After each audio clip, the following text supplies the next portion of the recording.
सर्वसामान्यांच्या हक्काचा आवाज जागर जनस्थान। धुळे जिल्हा काँग्रेस कमिटी आयोजित पत्रकार परिषदेत प्रदेश प्रवक्ते हनुमंत पवार यांनी भाजप आणि संघावर सडकून टीका केली आहे।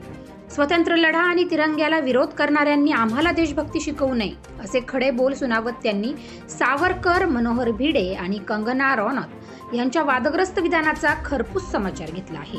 देशातील 154 परीक्षांचे पेपर फुटल्याचा आरोप करत ढासळलेली शिक्षण व्यवस्था आणि जंतर मंतरवरील विद्यार्थिनींवरील अत्याचाराला केंद्र सरकार जबाबदार असल्याचा घणघणाट त्यांनी केला। या अनागोंदी कारभारासाठी अमित शहा यांनी तात्काळ राजीनामा द्यावा अशी मागणी पवार यांनी केली आहे।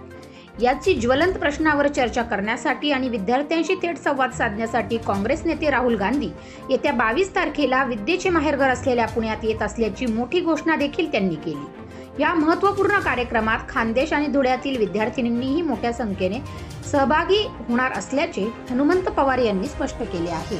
जागर जनस्थानसाठी प्रतिनिधी रूपक बिरारी, धुळे। धुळे शहर काँग्रेस कमिटीच्या वतीनं आणि जिल्हा काँग्रेस कमिटीच्या वतीनं या प्रेस कॉन्फरन्समध्ये मी हनुमंत पवार, महाराष्ट्र प्रदेश काँग्रेसचा प्रवक्ता, आज माध्यमांशी संवाद साधतोय।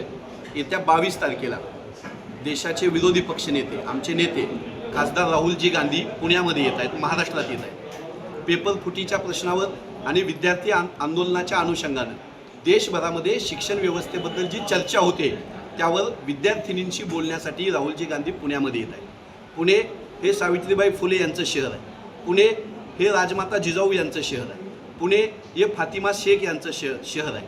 ज्या शहरामधून मुलींच्या शिक्षणाची मुहूर्तमेढ रोवली गेली त्या शहरामध्ये, महाराष्ट्रातल्या पुण्यामध्ये राहुलजी गांधी येत आहेत। जंतर मंतरवरच्या आंदोलनामध्ये लाठीचार्ज झाला, मुलांना मारहाण झाली, मुलींना मारहाण झाली, विनयभंग झाला, त्याचा जाब विचारण्यासाठी राहुल गांधी येत आहेत। 154 परीक्षांचे पेपर फुटले याचा जाब विचारण्यासाठी राहुलजी गांधी इथं येत आहेत। त्या कार्यक्रमाला खानदेशामधल्या विविध जिल्ह्यातून आणि महाराष्ट्र, पश्चिम महाराष्ट्र, कोकणापासून अनेक मुली येणार आहेत। धुळे जिल्ह्यामधल्याही काही मुली यामध्ये सहभागी व्हाव्या याची तयारी करण्यासाठी शहर काँग्रेस अध्यक्ष, जिल्हा काँग्रेस अध्यक्षांच्या सोबत आम्ही बैठक घेतली।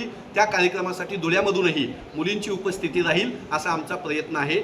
या कार्यक्रमामध्ये केंद्र सरकारचं अपयश, अमित शहा साहेबांचा राजीनामा आणि एकूण भारतीय जनता पक्षाच्या सरकारनं शिक्षण क्षेत्रामध्ये जी अनागोंदी माजवली त्याच्या विरोधामध्ये राहुल गांधी देशभर रान उठवत आहेत।